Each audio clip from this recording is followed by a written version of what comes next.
Bonjour monsieur, bonjour chers collègues. Alors aujourd'hui, on va présenter la construction d'une base de connaissances ontologiques optimisée à partir des données semi-structurées, présentée par Yasmina Boudral et moi, Ashman Abou Jafar, et sous la supervision de monsieur Mohamed Reda Chefei.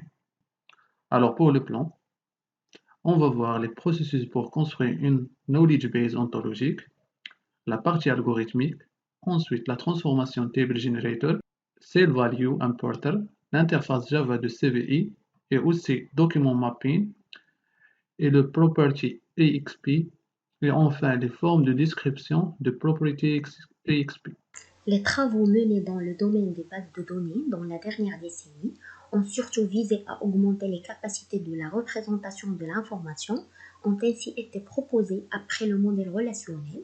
Les bases de données détectives qui peuvent faire des déductions, par exemple conclure des faits supplémentaires en fonction des règles et des faits stockés dans la base de données. Ces travaux n'ont par contre guère contribué à réduire l'hétérogénéité entre les bases de données portant sur un même domaine. Ceci rend l'intégration de sources de données hétérogènes toujours aussi difficile.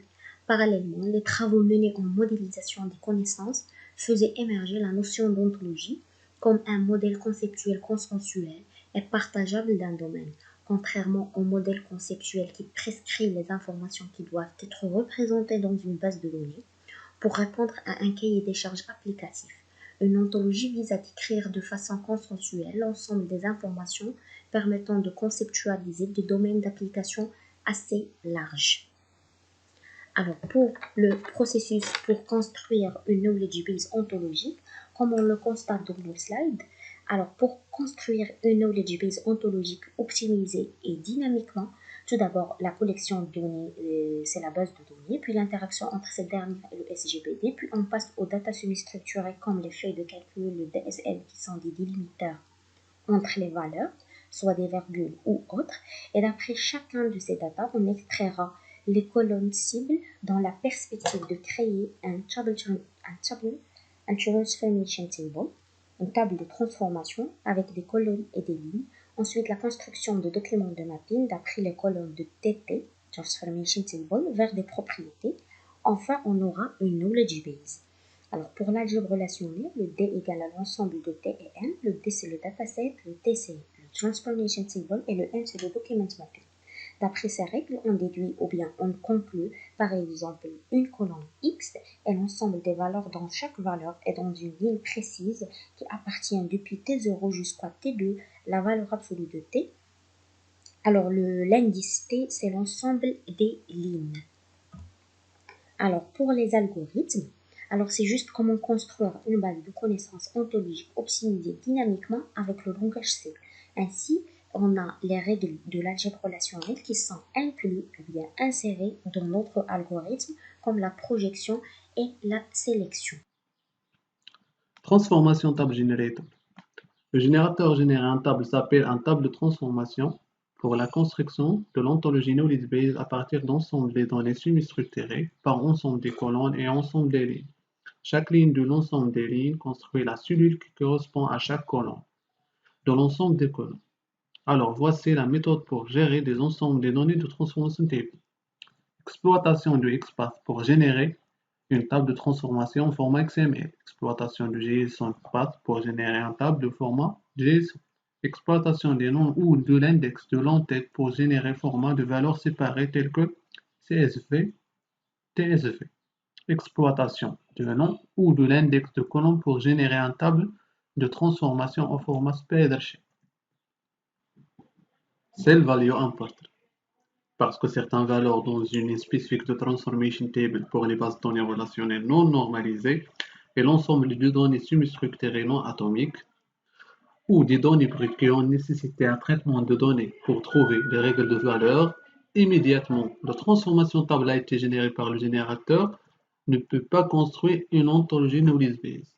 Alors, pour résoudre ce problème, le cell value importer charge l'importation de certaines valeurs de la cellule dans une ligne de transformation donnée au niveau de programmation.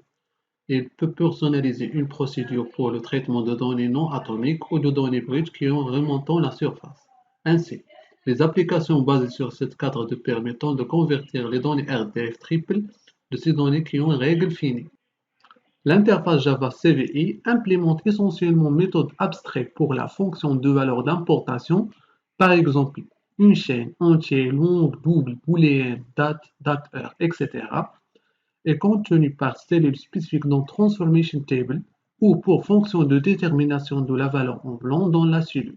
Dans une particulier, la méthode Abstract Customized Import permet de stocker dans la base de données ontologique pour mettre directement en œuvre la procédure de la conversion d'un RDF à partir de divers de données par besoin du développeur. Alors, voici les méthodes et voici leur description. Le document de mapping. Le document de mapping décrit une colonne de Transformation Table générée par Transformation Table Generator. Alors, pour Dataset Path, et définit la localisation de l'ensemble de données semi-structurées. Membrane Column peut être l'ID de Transformation Table. Pour le champ mapping, il définit que ces informations de mapping. Alors, il contient le champ column required et le champ property. Le champ column est le colonne de Transformation Table. Le champ required déterminant l'autorisation de nul. Le champ property est défini property XP qui peut définir les éléments de l'ontologie correspondant à la cellule. Alors, la syntaxe de PropertyUXP. PropertyUXP, d'abord, c'est quoi? Alors, c'est une expression intuitive et concise pour la description des mappings, qui correspond à la colonne de la table de transformation aux propriétés du schéma de l'ontologie. Il s'agit d'un schéma pour lequel une colonne de transformation correspond à de nombreuses propriétés de l'ontologie. Cette figure décrit la syntaxe et ses éléments pour PropertyUXP. Parmi les éléments de PropertyXP, comme on voit dans l'image ou bien dans le slide, alors le QName of S-Class, Property, QName of O-Class, Data Type, le QName, Qualified Name. Les formes de la description de PropertyXP, on voit 4 formes de la description. Alors, les éléments de la figure sont des formulaires de description PropertyXP selon la méthode de conversion qui convertissent une valeur dans une cellule à l'intérieur d'une ligne en Transformation Table en triple RDF. Alors, plusieurs sociétés s'appuient sur des bases de données classiques. Aujourd'hui, ils peuvent y gagner de temps, de l'espace et de bénéfices grâce à une base de connaissances ontologiques optimisée. Et je vous remercie pour votre attention.